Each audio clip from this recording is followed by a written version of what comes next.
네, 윤석열 대통령 부부가 4월 첫 주말을 맞아 보수의 심장으로 통하는 대구를 찾았습니다. 여야는 일본 후쿠시마 농산물 수입 논란과 관련해 공방을 이어가고 있는데요.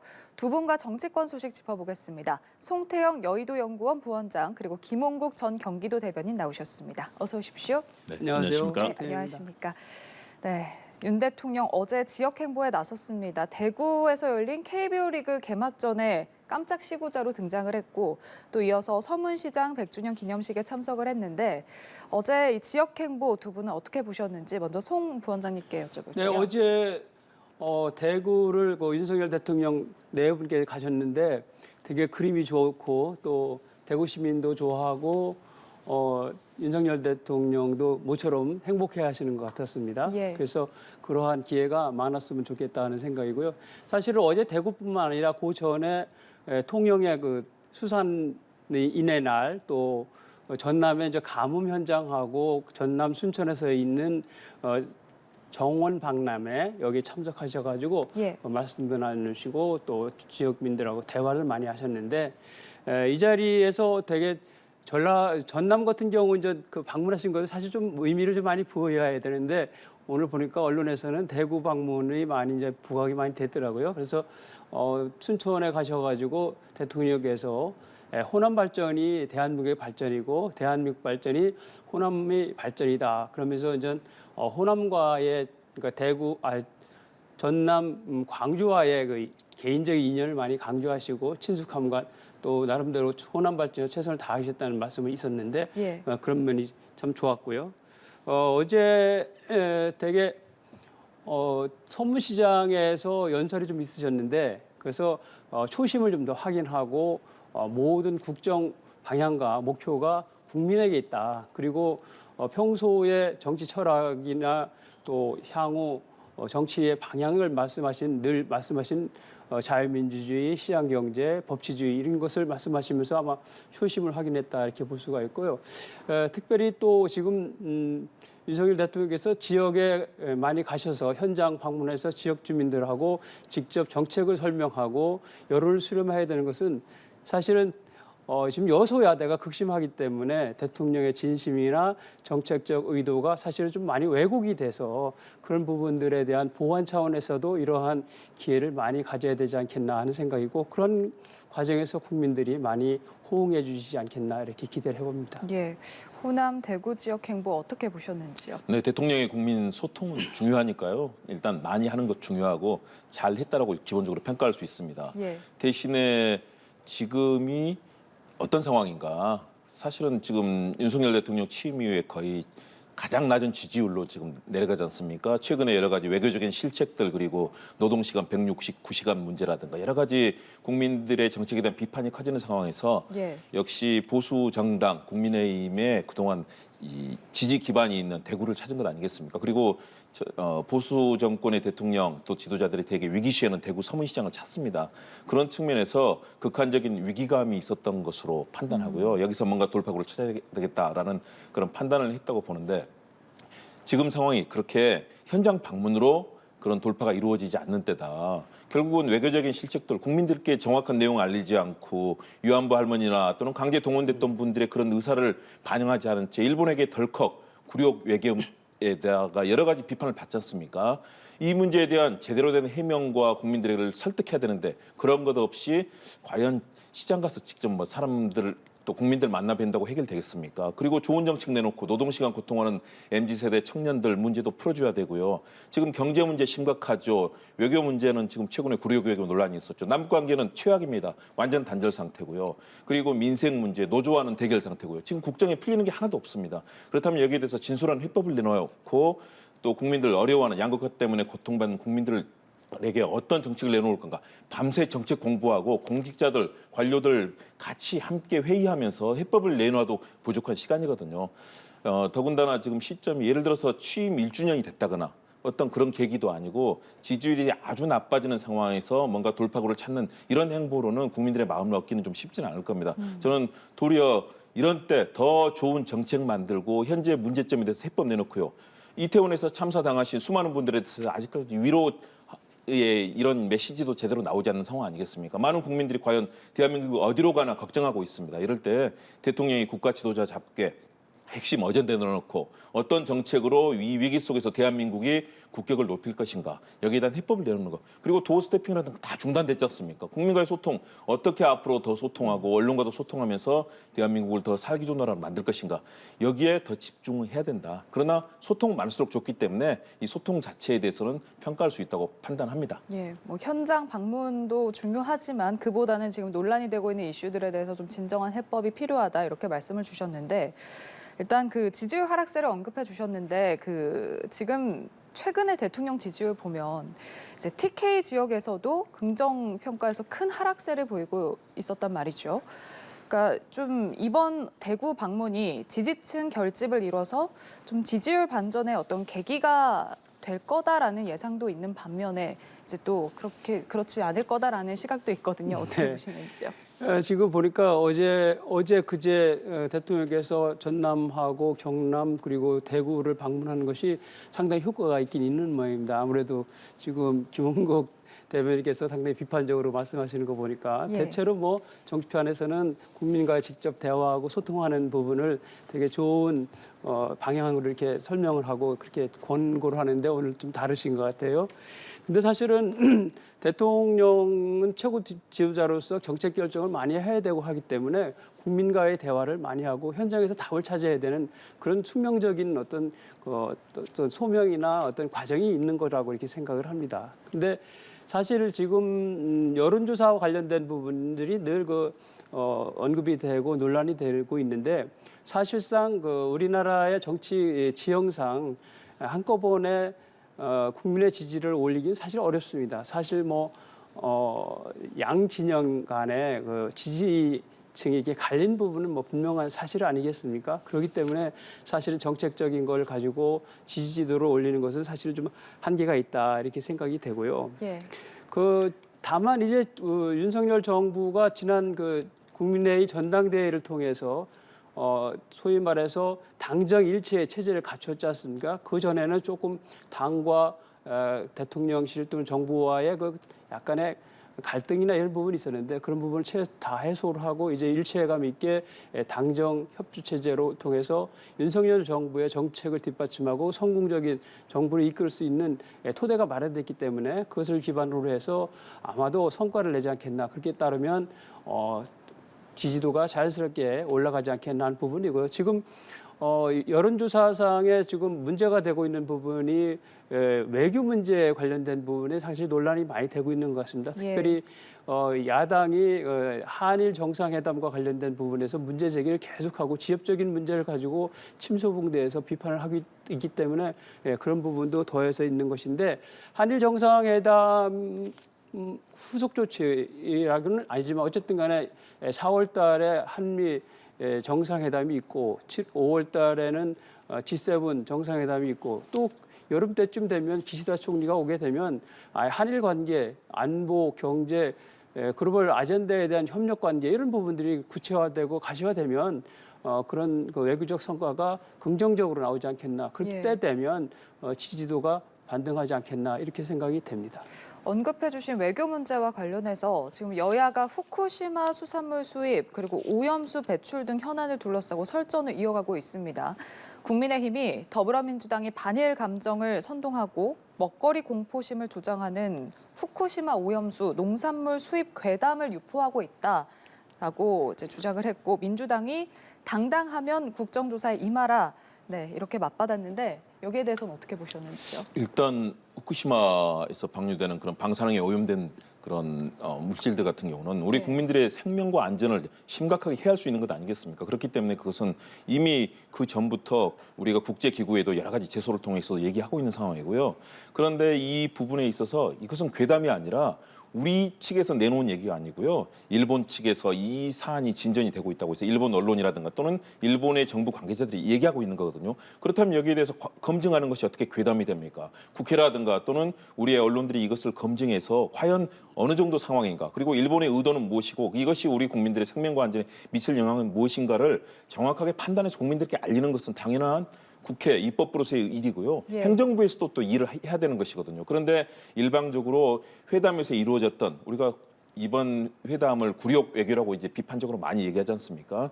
그 부분에 있어서 우리 국민들에게 사전에 이해되지도 못하고 지금도 아직 정확한 어떤 발언인지도 우리 국민들에게는 설명이 되지 않고 있습니다. 이런 상황에서 국민들에게 무조건 믿으라고 하기보다는 정확한 실태 파악하고 만일에 방류됐을 때 어떤 일이 벌어질 것인가 이런 부분들을 정확하게 국민들에게 알려야 되는 것이 저는 당연히 할 일이기 때문에 이것은 괴담이 아니라 예. 국민들께 진실을 알리고 국민들의 생명과 안전을 보호하기 위한 여당만이 아니고 야당도 해야 되고 여당도 같이 해야 되는 입법부의 고유한 의무입니다. 그런 측면에서 이번 이렇게 나오는 사안들을 지역적인 문제로 지금 자꾸 치부하면요.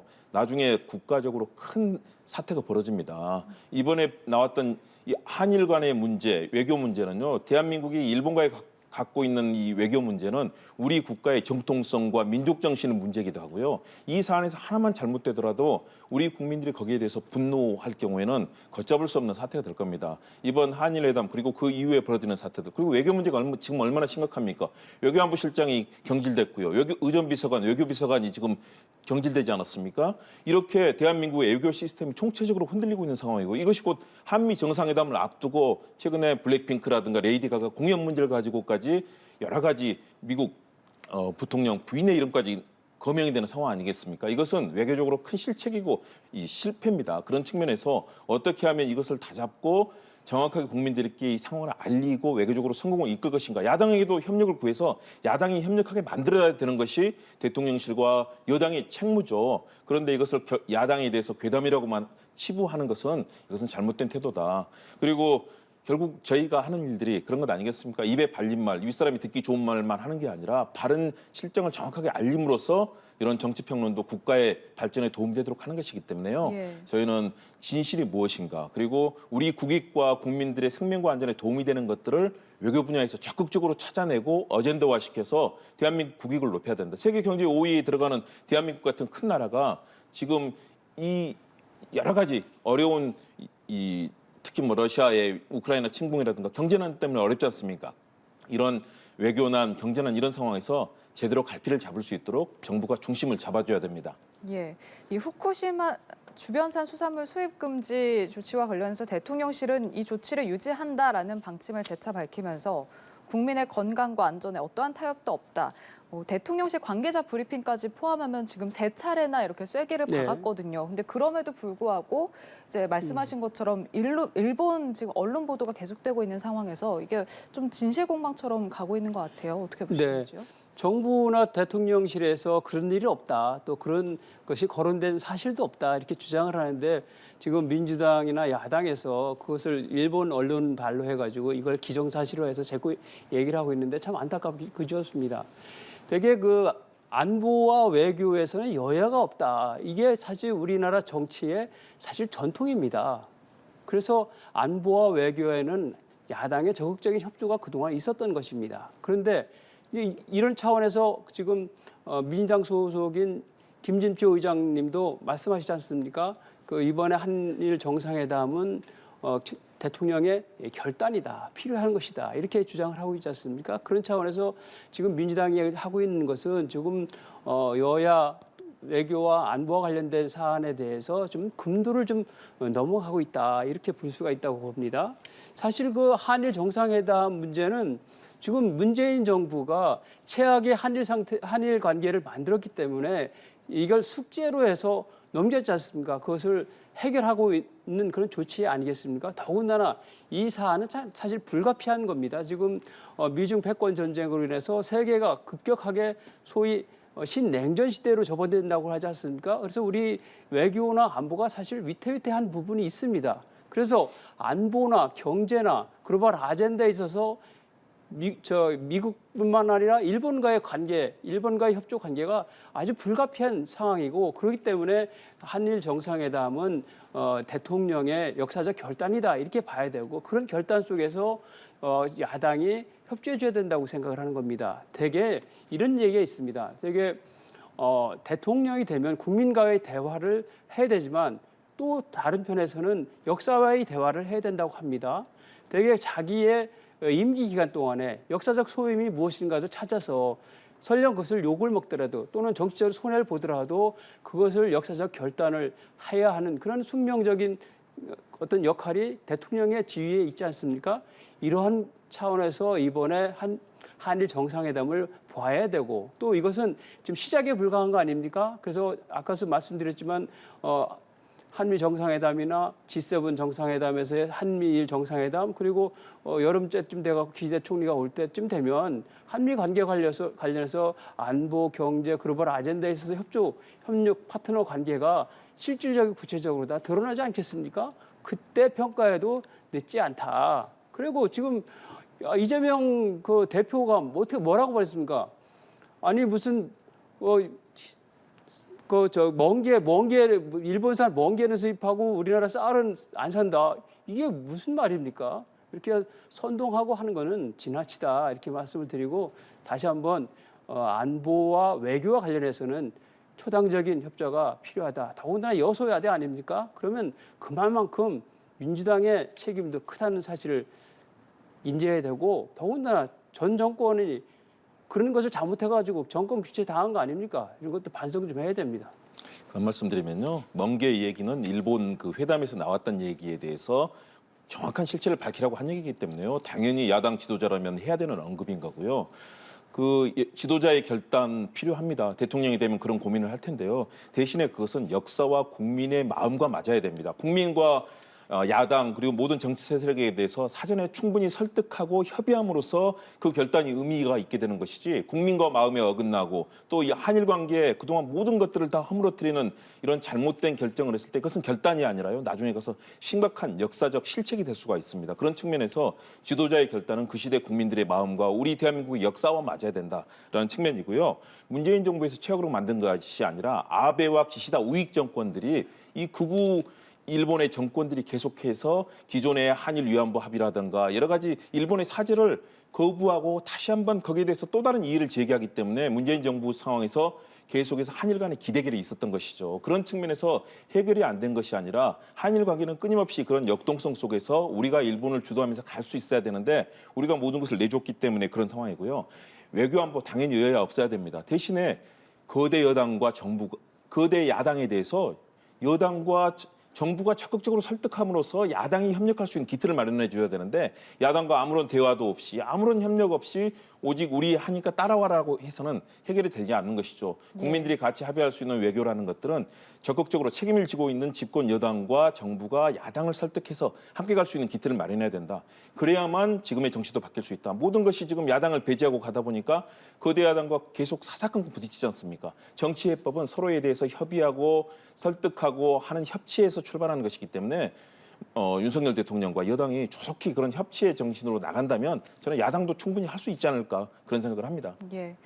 자, 여야 당내 상황도 짚어보겠습니다. 국민의힘이 이번 주에 새 원내대표를 선출하는데 사실상 4선의 김학용 의원 그리고 3선 윤재욱 의원의 2파전이 될 거다 이런 전망이 나옵니다. 둘 다 지금 친윤계로 분류가 되고 있죠. 네, 그렇습니다. 네, 지금 뭐 수도권 원대론, TK 역할론 이렇게 지금 나뉘는데 어떤 게 좀 더 유리하게 작용할 거라고 보시는지요? 사실 그 뭐 둘 다 친윤이라는 그러한 어떤 입장이기 때문에 그런 지난번에 당 대표 할 때의 그 윤심 논란에서는 그하고는 좀 차이가 있는 것 같습니다. 예. 일단 지역적인 구도로 보면 이제 수도권과 영남권 이렇게 어떤 정치 구도가 되어 있어서 수도권을 대표하는 원내대표냐 아니면 영남권 우리 텃밭의 대표를 통해서 더 효율적인 어떤 국정 운영에 뒷받침하느냐 뭐 이런 적인데 예. 내년도 뭐 총선을 앞두고 있습니다. 그래서 수도권이 112개 선거구인데 저희 그 국민의힘이 지금 19명밖에 안 되지 않습니까? 절대적인 어떤 그 소수인데 내년도 총선에서 국민의힘이 집권당으로서 과반수 이상을 득표하려면 의석을 확보하려면 내년도 선거에서 수도권이 대단히 중요하다 하는 차원에 이르게 되는데 그런 차원에서 수도권 원내대표론이 좀 명분이 좀 있지 않나 하는 생각이고요. 다만 이 원내대표 선거나 이런 것은 국회의원들 간에 상호 간에 어떤 그 친소 관계가 있는 것 같아요. 그래서 예측하기는 쉽지 않다 이렇게 보는데 아마 그래도 국회의원들이 큰 틀에서 명분이 어디 있는지를 찾지 않겠나 그런 생각을 저는 개인적으로 해봅니다. 예. 민주당 역시 지금 이재명 대표의 사법 리스크 그리고 당 지도부 개편과 맞물려서 이 대표와 합을 맞출 원내사령탑 누가 되느냐에 지금 관심이 쏠려 있는데 특히나 이번 경선의 화두가 또 개파가 아니겠습니까? 그러다 보니까 친명 대 비명, 개파 대리전으로 되지 않을까라는 전망도 있거든요. 여기에 대해서는 어떻게 보세요? 저는 그렇게 가지는 않으리라고 봅니다. 왜냐하면 이미 사실은 친명계 의원들은 스스로 고사하고 출마를 하지 않는 쪽으로 방향을 굳히지 않았습니까? 예. 왜냐하면 대표가 이재명 대표이기 때문에 거기에 대해서 여러 가지 비명계나 반명계 이분들의 의견들을 존중하면서 친명계에서는 안 나오는 쪽으로 흐름이 정리가 됐고요. 그러면서 비명계면서도 약간의 또 이재명 대표를 이해하는 그런 의원들도 있고요. 굉장히 반대 목소리를 내는 의원들도 있습니다. 그런 측면에서 이미 판은 벌어졌고요. 나오시는 의원들 보니까 제가 상당히 다 합리적이고 그동안 성향이라든가 역할들도 굉장히 당에서 많은 역할을 했던 의원들입니다. 대개 다선, 삼선, 사선 의원들 아니겠습니까? 지금 논의가 되고 있는 의원들 모두가 국정에 대한 경험도 풍부하고 또 국민의힘이 또 좋은 전열을 정비하지 않겠습니까? 예. 방금 말씀해 주신 것처럼 또 좋은 원내대표를 뽑고 한다면은 내년 총선을 놓고 대결을 할 텐데 민주당에서도 그 정도 경륜이 되는 의원들이 지금 많이 얘기가 되고 있습니다. 뭐 김두관 의원도 얘기가 되고 있고요. 이원욱 의원이라든가 또 뭐 윤관옥 의원도 얘기되고 여러 의원들이 지금 얘기가 되고 있습니다. 다들 경륜도 있고 또 현재 이재명 대표 체제의 민주당의 시스템을 이해하고 있는 분들이기 때문에 저는 이것이 극단적인 상황으로 가지는 않을 거라고 보는데 대신에 비판적인 생각을 가지신 분들이 분명히 있습니다. 반명계라고 해서 이재명 대표에 대해서 반대하는 목소리를 내는 의원들도 계시고요. 또 개혁의 딸들 같은 경우는 또 그런 의원들에 대해서 비판적이지 않습니까? 그런 여러 가지 갈등은 있겠지만 그러나 전반적으로는 이재명 대표 체제가 지금 상당히 확고하다고 보여집니다. 예. 당대표가 될 때도 77.7%의 그런 지지율로 됐었고요. 지금 상황에서도 최근에 여러 가지 비명계 의원들을 그 의견을 존중하는 그런 여러 가지 지도부 인선까지 있었습니다. 최고위원도 교체되고요. 그렇기 때문에 예. 저는 여러 가지 갈등은 있겠지만 이재명 대표 체제에서 원내대표를 잘 선출하고 그 화합하는 방향으로 나가지 않을까 그런 생각을 합니다. 예. 자, 4월 저 생각으로는 아무래도 그래도 민주당의 원내대표는 친명론 그러니까 예를 들면 이재명 이심이 어디 있느냐가 아마 쟁탈전이 되지 않을까 싶고요. 근데 너무 그 친명 중심의 원내대표가 선출되면 비명계로서는 공천에 상당히 그 불이익 내지는 불안감을 갖고 있기 때문에 만약에 2차에 그 체포 동의안이 오면 어떻게 처리될지 이런 것도 걱정이 아닐 수 없을 것 같습니다. 그래서 아마 친명이냐 또는 비명이냐에 대해서 상당히 고민이 많지 않겠나 이런 생각을 해봅니다. 이재명 대표 인사 스타일을 잘 몰라서 그러시는데요. 그 과거에 경기지사 할 때도 반대가 되는 분들을 적극적으로 포용하고 같이 일을 하고 좋은 성과를 만들어냈거든요. 예. 아마 통 크게 그런 부분에 있어서는 협력하면서 잘 만들어가지 않을까 생각되고요. 또 국민의힘도 잘 해서 여야 관계가 아주 선의의 경쟁을 하는 쪽으로 가야 되지 않겠습니까? 예. 원팀이 될 거다, 뭐 이심이 작용할 거다 이렇게 말씀을 주셨는데요. 두고 보면 알죠. 네, 두고 보면 알겠죠. 네. 끝으로 좀 짧게 마지막 질문을 드리자면 4월 임시국회가 지금 내일 대정부 질문을 시작으로 본격적으로 막을 올릴 텐데 자, 외교, 안보, 경제 뭐 주요 분야 현안들이 많습니다. 특히나 지금 외교 문제, 뭐 양국관리법 개정안 등 지금 여러 쟁점이 얽혀 있는 만큼 여야 난타가 예상되는데 어떻게 예상하시는지요? 예. 지금 뭐 양국관리법이 지금 쟁점이 되고 있지 않습니까? 이 법안은 사실은 문재인 정부 때 검토되다가 이것이 반대도 많고 문제점이 많아서 하지 않았던 겁니다. 자기 정권에서는 하지 않았던 걸 가지고 지금 강제로 밀어붙이고 있지 않습니까? 이런 현상이 어떻냐면 지금 여야 간의 대결 구도에서 지금 입법부와 행정부의 대결 구도 다시 말하면 민주당과 대통령과의 대결 구도 이런 식으로 다 바뀌고 있거든요. 아마 앞으로도 계속 그렇게 전개될 것으로 예상이 됩니다. 왜냐하면 차기 대권 주자라고 할 수 있는 이재명 당대표가 조기에 당을 접수해서 대표가 됐지 않습니까? 그러면 이재명 대표나 이재명 대표에 추종하는 분들은 목표가 뭡니까? 다음 정권에서 이재명 대통령을 탄생시키는 거 아니겠습니까? 두 가지 조건 아닙니까? 하나는 사법 리스크 다 막아내는 거 하고 두 번째는 윤석열 정부를 실적을 못 내서 실패한 정권 만드는 거 아니겠습니까?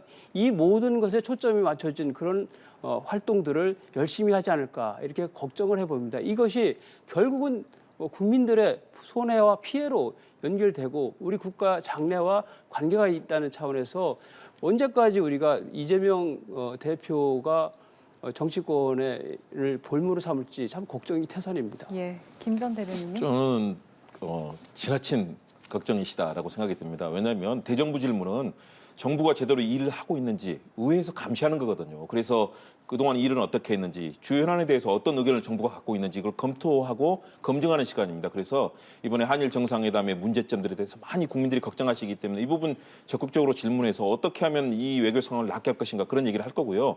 양국관리법 같은 경우는 쌀은 우리의 주급 식물이고요. 또 식량 안보의 문제가 있습니다. 그런 농민들 농자 천하지 대본이라고 한 것처럼 농민들 농촌이 중요합니다. 그분들의 어떻게 하면 안정적으로 쌀값에 대해서 쌀값이 갑자기 하락하거나 또는 생산량이 늘어났을 때 어떤 대처를 할 것인가 거기에 대해서 심도 높은 고민을 한 거거든요. 대신에 농민들의 의견을 좀 더 반영해서 뭔가 흐름을 바꾸는 것들이 필요하니까요. 양국관리법에 대해서도 이제 거부권 얘기가 되고 있지만 적극적으로 잘 협의해서 이 사안들의 농민들이 안심하고 앞으로 생계를 유지하실 수 있도록 해야 되고요. 나머지 대정부 질문이 노동관계라든가 다양한 질문이 될 겁니다. 이때 이걸 이재명 대표 방탄용이라고 얘기하는데요. 어떻게 대정부 질문이 방탄이 됩니까? 정부가 하는 일을 적극적으로 감시하고 예산을 제대로 썼는지 그리고 앞으로 어떻게 쓰는 것이 좋을 것인지를 적극적으로 행정부도 감시받고 의회, 국회, 여야 의원들이 적극적으로 추궁하면서 앞으로 대한민국의 미래를 이끌어야 된다. 이런 측면에서 알겠습니다. 이번 대정부 질문이 성공적으로 이루어지기를 기대합니다. 예, 여기까지 듣겠습니다.